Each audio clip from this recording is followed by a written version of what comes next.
everybody, how's it going? Welcome to Spartan Arms. Today we've got something that I know a lot of you have been waiting to see. This is the new Glock V Series. So we're going to take a close-up look at this. We're also going to compare it to a Glock Gen 5. And we're going to see what all the fuss is about. See if it was worth everybody jumping off a cliff over Glock's announcement that they're changing their design. So let's go ahead and dive into it.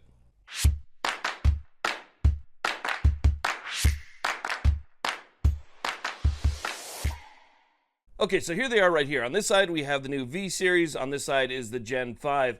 And as you can see, there is pretty much no difference from this angle whatsoever. It's the same grip texture, same slide on both ends. We have the same square notch polymer sights on both of them.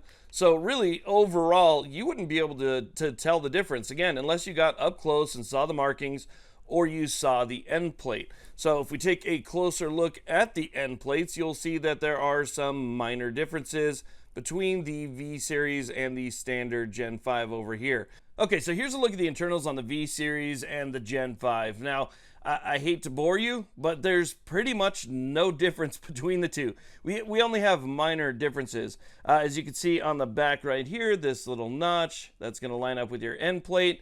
It's going to be a little bit different between the V Series and the Gen 5. And then we have a slight ledge on this little plastic piece right here, which I assume accommodates some of the changes that were made to the slide. But just looking at them, other than that, they're identical. I've been staring at these things now for the past 15 minutes trying to see if there was a tiny little minute change that I could find that would be somehow different. But it's not. It still has the cruciform style trigger bar.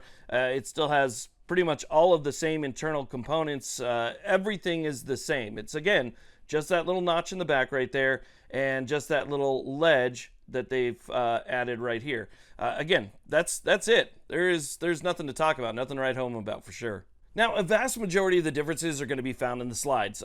Starting from the back, taking a look at the end plates. This is the V Series. This is the Gen 5 right here.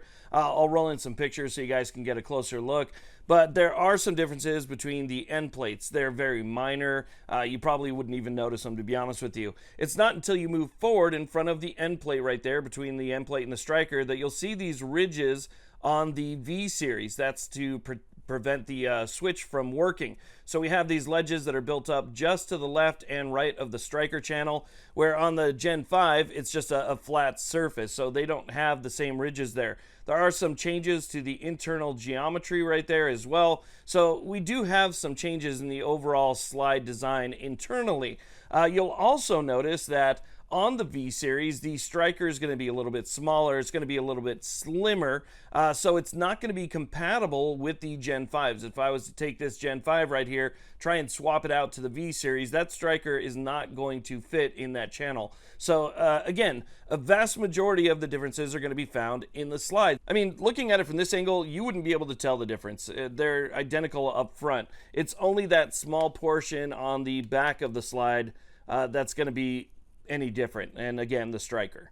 Now, because of those changes, you're not going to be able to swap between, let's say, a Gen 5 frame and a V Series slide, or a V Series frame and a Gen 5 slide. They're just not going to work together.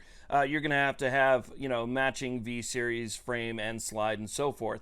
And again, that's just because of the changes that were made between the two. Even though they're minor, they're enough so that they wouldn't be compatible. So for anybody who had seen the news where there was speculation that they were going to move to their performance trigger and start putting the performance trigger in the new V Series, apparently that's not the case. It's still the standard trigger.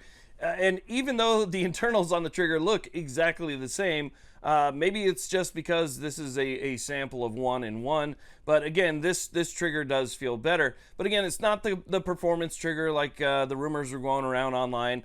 This thing it's basic Glock, right? It's innovation without innovation. They basically found a way to do the minimal amount of work possible in order to get out of all these lawsuits and out from behind that. So I think they've accomplished that. It's basically a Gen 5 with a couple modifications. I mean, the V Series, V is Roman numeral for 5, so it went from the Gen 5 to the 5 Series. If you haven't done so already, make sure you subscribe to Spartan Arms YouTube channel. We appreciate you watching, and you all have a great day.